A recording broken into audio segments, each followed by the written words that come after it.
शिवाजी विद्यापीठाचे उपकेंद्र सांगली शहराच्या 10-15 किलोमीटरच्या अंतरावर होणे अपेक्षित होते, पण हे खानापूरला देण्याचे सरकारने जाहीर केले। यामुळे सांगलीसह इतर तालुक्यातील शैक्षणिक कामासाठी विद्यार्थ्यांना परत 90 ते 100 किलोमीटर अंतरावर त्या ठिकाणी जावे लागणार आहे। आम्ही अनेक वेळा शिवाजी विद्यापीठाचे उपकेंद्र सांगलीमध्ये होण्यासाठी शिष्टमंडळ घेऊन शिवाजी विद्यापीठाचे कुलगुरू, राज्यपाल, मुख्यमंत्री, उच्च व तंत्र शिक्षण मंत्री व आमदार, खासदार यांच्याकडे अनेक वेळा निवेदन दिले होते व उपकेंद्र हे सांगली शहरात लगतच व्हावे, पण विधिमंडळात पालकमंत्री चंद्रकांत पाटील यांनी खानापूर तालुक्यात करण्याचा निर्णय घेतला आहे। परंतु जिल्ह्यातील अनेक भागातील व विद्यार्थी, शिक्षक, प्राध्यापक आणि पालकांना खानापूरला जाणे गैरसोयीचे होणार आहे व आमच्या सांगलीचे गेले 3 टर्म आमदार राहिलेले सुधीरदादा गाडगीळ हे निष्क्रिय असल्याचे दिसून आले, असे राज्य प्रवक्ते संतोष पाटील म्हणाले। या पत्रकार बैठकीस प्राध्यापक नंदकुमार सुर्वे, एम.के. कोळेकर, खुतबुद्दीन मुजावर व मान्यवर उपस्थित होते।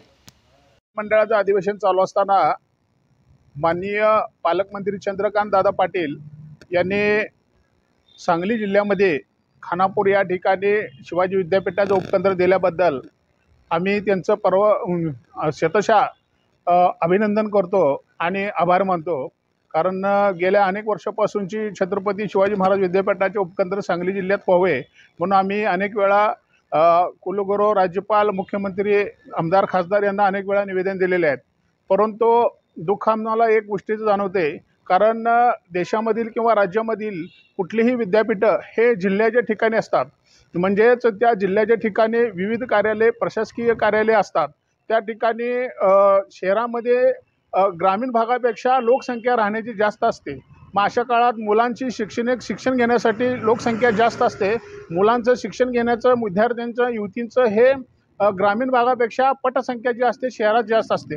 त्याच्यामुळे त्या शहरातील लोकांना किंवा शहरातील युवक युवती विद्यार्थ्यांना त्या विद्यापीठामध्ये जाणं, ऑफिशियल काय असणारी कामं ते करणं किंवा जिल्ह्याच्या ठिकाणी असणारं विद्यापीठ त्या ठिकाणी असणाऱ्या जिल्ह्यातील इतर भागातील तालुक्यातील विद्यार्थ्यांनाही अनेक प्रशासकीय कार्यालय असल्यामुळं त्या कामाच्या निमित्तानं इतर कामही होतात, म्हणून विद्यापीठाचं उपकेंद्र हे शहराच्या जिल्ह्याच्या ठिकाणी असावं आमचं मागणी होती। परंतु हे खानापूरला गेल्यामुळं आम्ही या ठिकाणी आज या माध्यमाद्वारे आम्ही पालकमंत्री, मुख्यमंत्री किंवा कुलगुरू यांना विनंती करतो की गेल्या अनेक वर्षापासून जो प्रश्न होता तो सुटलेला आहे, परंतु हे उपकेंद्र सांगली शहरामध्ये व्हावे।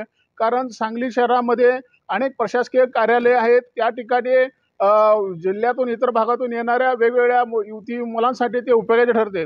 परंतु हे विद्यापीठ खानापूरमध्ये घेतल्यामुळं सांगलीमधून कोल्हापूरला जायला 40-50 किलोमीटर अंतर होतं, परंतु आता खानापूरला जायला 60-70 किलोमीटर जावं लागणार। इव्हन शिराळा तालुक्यातून एका भागातून जाण्यासाठी त्यांना 150 किलोमीटर जाणार किंवा त्या भागामध्ये युवक युवती, महिला यांच्यासाठी खूप गैरसोयीची अडचण येणार आहे। महिला मुलींसाठी ग्रामीण भागात जाण्यासाठी वाहनं नसतात, राहण्याची सोय नसते, व्यवस्था होत नाहीत किंवा प्राध्यापक, मुलं त्या ठिकाणी गैरसोय होते। अशामुळे या सांगली शहराच्या आसपास आजूबाजूच्या जवळ अनेक जमिनी आहेत, त्या जमिनीवरती त्या ठिकाणी हे विद्यापीठाचं उपकेंद्र चालू करावं। खरं ही वास्तविक मागणी त्या ठिकाणी त्या भागातील आमदारांनी आमच्या भागात व्हावं म्हणून केलं, परंतु सांगली शहरातील जिल्ह्यातील सर्व नागरिक असे म्हणू लागले आहे की सांगली शहराचे आमदार हे माननीय सुधीरदादा गाडगीळ हे विधिमंडळामध्ये अधिवेशनामध्ये प्रश्न उठवत नाही, आवाज उठवत नाही आणि खानापूरला हे जात असताना तुम्ही त्या ठिकाणी झोपला होता काय, असे हे प्रश्न ह्या सांगली शहरातून, जिल्ह्यातून येऊ लागले आहे।